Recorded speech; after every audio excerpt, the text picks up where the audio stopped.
Today on Judge Faith, Newlyweds demand a refund from the company they claim ruined their wedding.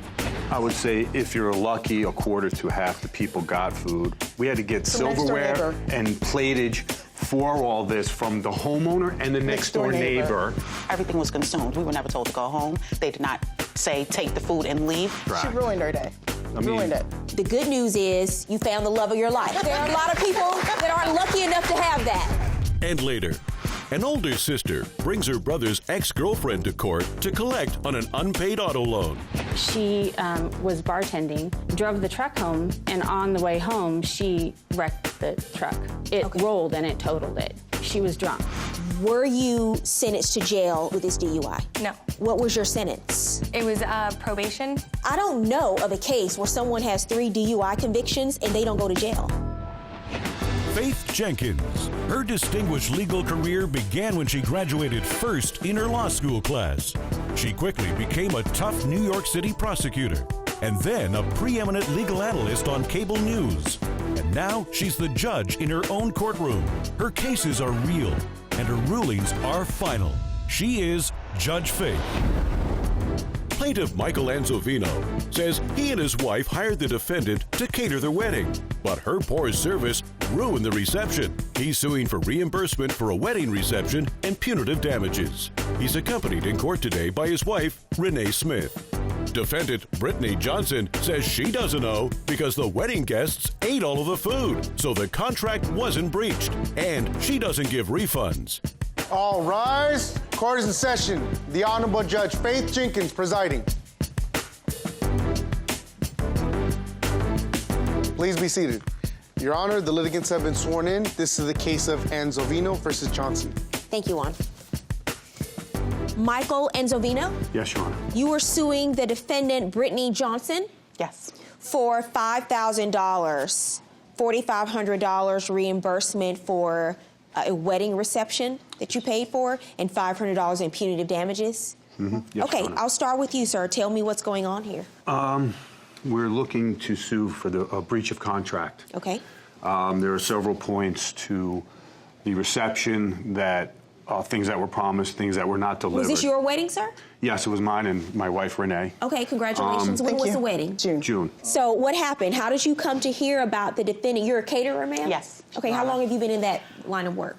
Approximately 4 or 5 years. 4 or 5 years? Mm-hmm. And do you have a staff of people who work for you? Yes, I do. Okay, and so how did you come to hear about the defendant and her catering business? So we were looking for someone that could meld both our heritages. I'm Jamaican, he's Italian. We wanted someone who could do both things. So she provided us a quote on Thumbtack, which was very reasonable, and she seemed she was able to provide those services. Okay, and so were there any issues in terms of the time? What time was she set to arrive, and and how long would she be there? So in the contract, it said that her and her staff would show up at 4 p.m. because the cocktail hour starts at 6 o'clock. Mm-hmm. So she had hired event staff to help her, 3 people.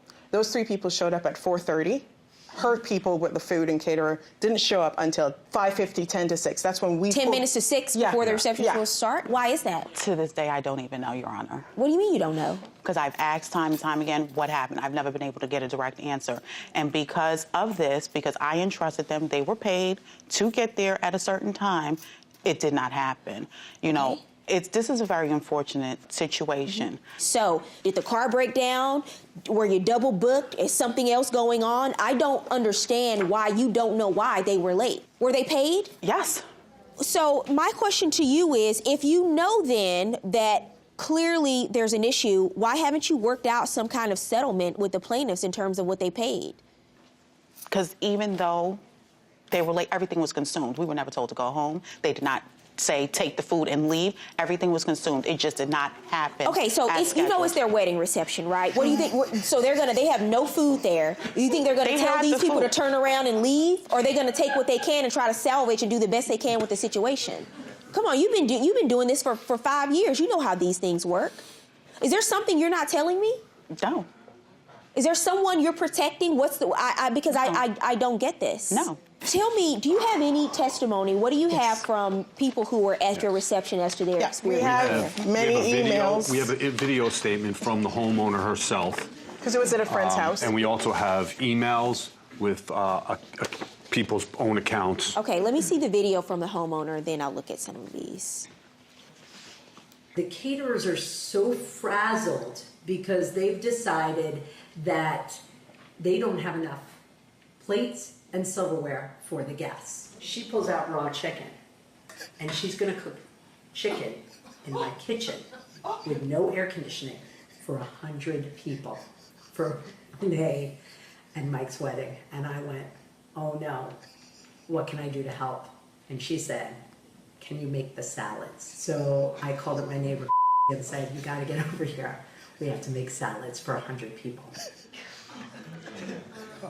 There's clearly a lot more that happened here besides the fact that they didn't show up on time. There was an issue with the food. It wasn't prepared. It wasn't ready. She was well aware of the fact that the salad wouldn't be made until we got there because we didn't want it to wilt. Who's going to cook chicken for 125 people? It wasn't the chicken for 145 or 25 people.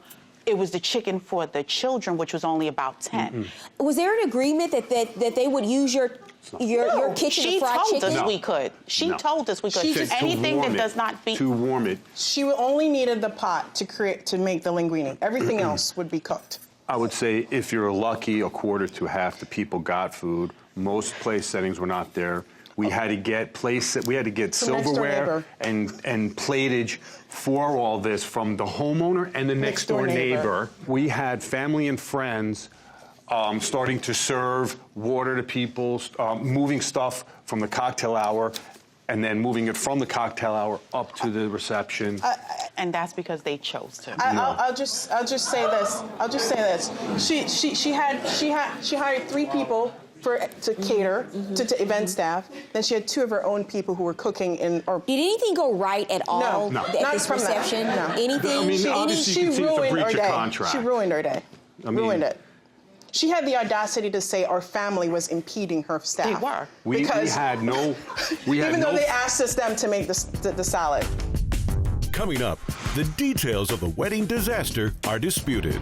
We were promised fresh ingredients, homemade iced tea, homemade lemonade. We got powdered mixes for that. We got canned and frozen fish. And later, a family torn apart by drugs and alcohol battle over an unpaid truck loan. He had a history of what? Drug addiction and alcoholism and being in and out of jail.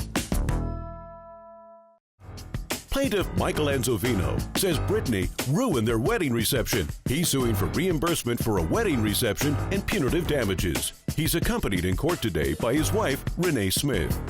Defendant Brittany Johnson says she doesn't know because the wedding guests ate all of the food. We had no family photo. We had a lot of family photos that were not being taken because Renee and I were trying to orchestrate, running around like crazy, frantically. I was trying to get a hold of her from about 6:30, 7 o'clock. She didn't show up until 8:30, 8:45 quarter to 9. With the cake. Ma'am, why did you get there at 8:30? Graduation. And after the graduation, we had a Had you small issue agreed with that the you cake. would be there at 6 p.m.? 6 or after, depending on how things went. What are these photos of? The first is the picture the cake we actually got. That's not what you wanted? No, it was Let me see handed the to next you. photo. The ceremony was the highlight of the wedding.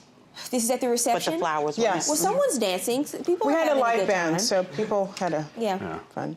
We had spent money on lessons Dance to do lessons. some swing lessons because that was our wedding song. We were unable to do that. We were unable to say thank you to anybody for showing up. We were unable to no speeches. We got no toasts except for 1 or 2. Your best man. My best man, because he made it a point to just get up there and get everybody's attention. I get it. It was a disaster. I'm just very concerned, and it's hard for me to wrap my head around the fact that I come into court today and I ask you why they were so late, which was the start of all of this, and you say to this day you don't know why. That concerns me greatly, especially in your business where you only have one time to get it right for somebody's wedding and their reception. So I think there's more to the story that you're not telling me. How much was the food for the reception that you provided, in your estimation? Close to maybe $2,700 with the food and plates. Okay, and stuff. I'm not ordering them to pay for $2,700 worth of food. I don't believe that number either. I just wanted to give you a chance to hear your testimony on that. Here's what I'm going to do. Your Honor, may I add something? Yes. We were promised fresh ingredients, homemade iced tea, homemade lemonade. We got powdered mixes for that. We got canned and frozen fish. Listen, there's no amount of money that can compensate for something like a wedding reception and missing those moments, your dance that you practice, the swing dance, and missed opportunities.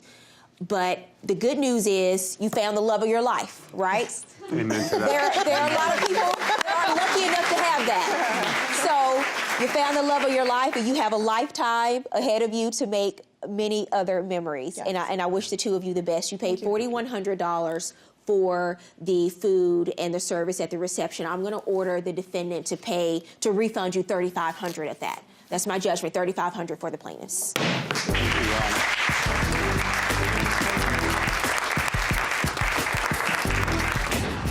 Don't use Brittany Johnson. And check all the reviews and references and probably review your contract fully. Either someone got lost, something happened, they didn't arrive on time, which I'm very sorry about. We're always interested in what you have to say about our cases. Write us with your thoughts or comments. You can find us on Facebook, Twitter, or my Instagram. I look forward to hearing from you. Plaintiff Tammy McVeigh says she co-signed on a truck loan for her brother, but then his ex-girlfriend wrecked it. She's suing for a car settlement. Defendant Jessica Joy says she doesn't know because the truck belongs to her ex-boyfriend, and he was responsible for paying off the loan. She's accompanied in court today by her mother, Cheryl Walls. Tammy McVeigh? Yes. You are suing the defendant, Jessica Joy? Yes. For $7,500. I am. You say she owes you for a car settlement you paid for. That's $6,750 in addition to taxes on the car. Yes, Judge. Okay, so I'll start with you, ma'am. Give me some background on you, how you know the defendant. The defendant is my brother's girlfriend, and I co-signed for my brother for a vehicle. When was that? It was, I want to say 2011, and... Was she his girlfriend at the time? She was, yes. Okay. He has a history, but I thought he was doing well, and so I co-signed... He had a history of what? Drug addiction and alcoholism and being in and out of jail. And what was your relationship like with the defendant at the time? It was good. I liked her. I had met her, and I was really hoping that she would be the person who would help settle him and have him do well. And did that happen? It did for a while, and after that, things slowly unraveled. Actually, they moved into a house that my husband and I own, and he had gotten custody of his older children, and then they also had a child together, and they were doing really well. Okay, so you were helping him out a lot. You helped him out with this car and also with the home that they were living in, correct? Yes, Judge. Yes. Okay, so give me some background. Tell me about your relationship with the plaintiff before we talk about the lawsuit. Everything was good between the two of us. It was in 2011. However, I did not know, I was unaware that there was drug use on his behalf until much, much later. So I don't feel that I was lying to her, keeping anything from her. So he was abusing drugs when he was with you, but you didn't know it? Yes. And how was he able to hide that from you? Just not doing it around me, and I was busy with the kids, so I didn't notice, and he was going to work and coming home. Not being a drug user myself, didn't know signs or anything like that, so I wasn't aware. And your relationship with the plaintiff was a good one because she was helping the two of you out a lot, right? Right. When did the two of you break up? June. June of last year? Yes. Okay, so you co-signed for him a truck. Yes. And this was back in 2011? Yes. Was she a part of the documentation for the truck? No. Okay, so it's just your brother? It was just me and my brother. And then a couple of years later, maybe 2013, I agreed to insure the truck as well. Okay. He was working sporadically, so the defendant got a job. She was bartending, and she drove the truck home one night, and on the way home, she wrecked the truck. It rolled and it totaled it. Okay. The insurance company doesn't pay if the vehicle is involved in a crime. What crime? It was a DUI. She was drunk. So that night when she totaled the truck, you're saying she was drunk? Yes. Is that true? Yes. How many DUIs have you been charged with? 3. So you've had another DUI since you totaled this truck? Yes. Okay. This is really serious. Having prosecuted DUI cases as a prosecutor, I know that by the time you've been stopped or arrested or charged with 3 DUIs, those are just the times you've been caught, right? Yes. Because you drive on a regular basis drunk. And what ends up happening is, you have a wreck and the truck's total. Were you injured? No. Okay. You're lucky, right? Yes, ma'am. Because you have a child. Yes, ma'am. Somebody who you have to be around for. And there are other people on the road that you're putting in jeopardy if you continue to drink and drive. Coming up on Judge Faith, the agreement between the exes to pay for the truck is disputed. In lieu of child support for our son, that he would take care of the truck, so we just weren't going to be exchanging money constantly. So you made an agreement with him, but she didn't agree to that, right? Plaintiff Tammy McVeigh says Jessica is responsible for the wrecked truck. She's suing for a car settlement. Defendant Jessica Joy says she doesn't know because the truck belongs to her ex-boyfriend. Who are you, ma'am? I'm the defendant's mother. Okay, why don't you step up for a second? What do you have to add to this case? Just that Jessica is trying right now. She's getting her life together, and with my support, she's getting things done. And I'm, just like any mom, I'm just trying to support her in every way that I can. Mm-hmm. Right. It's good that you have that support. A lot of people don't. Right. So why do you think you're not responsible for the damages to the truck? At the time, after the accident, when her brother and I split up, we made an agreement between the two of us, because he was the main on the truck and the plaintiff was the co-signer, that in lieu of child support for our son, that he would take care of the truck, so we just weren't going to be exchanging money constantly. But her name's on this truck too. Right. So you made an agreement with him, but she didn't agree to that, right? Right. Where is he, by the way? He's in jail. What's he in jail for? A fight, and he was arrested and charged with assault with a deadly weapon. Okay, and how long is he in jail? He received 11 years for it. He got an 11-year sentence? Yes, ma'am. And I did offer to try. I had a friend that was a mechanic that said I could park the truck for free, and he would tow it for free, and he would help me try and fix it for salvage. I guess I'm trying to understand. Let me see because I don't know if the truck is totaled, how are you going to try to repair it? But the bigger issue is the notes aren't being paid. With the salvage of the truck that I was trying to get and or take the parts that were salvageable and sell, they could have been paid towards the bank note at the time. So why didn't you do that? The plaintiff declined. I never said that. She never returned my calls. She never returned my texts. Okay. So I'm looking at this police report. Were you sentenced to jail on this case, with this DUI? No. It was probation with completion of a program and community service hours. Okay, and you did all of those things? Yes. And then got a third DUI? Yes. Were you sentenced to jail with this DUI? No. The third one? Okay, somebody's giving you a huge break. I don't know who your judge is, but they are bending over backwards for you. Yes, ma'am. They really are. Yes. I don't know of a case where someone has 3 DUI convictions and they don't go to jail. And then there's the issue with the truck. I don't know if I were her, if I would really trust your judgment at this point in your life, that you're going to do the right thing and go and try to get parts and sell the parts and come up with some money.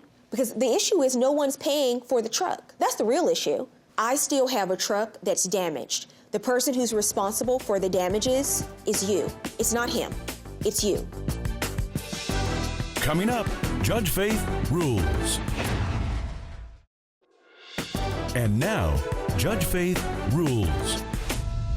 So here we are. Let's talk about what you owe and what I find you're responsible for as the person who wrecked the truck and who damaged the truck. The damages exceed the value of the truck, so I'm going to order you to pay the plaintiff the fair market value of the truck, which is $4,320. Judgment in your favor for $4,320. Good luck to all of you. Thank you.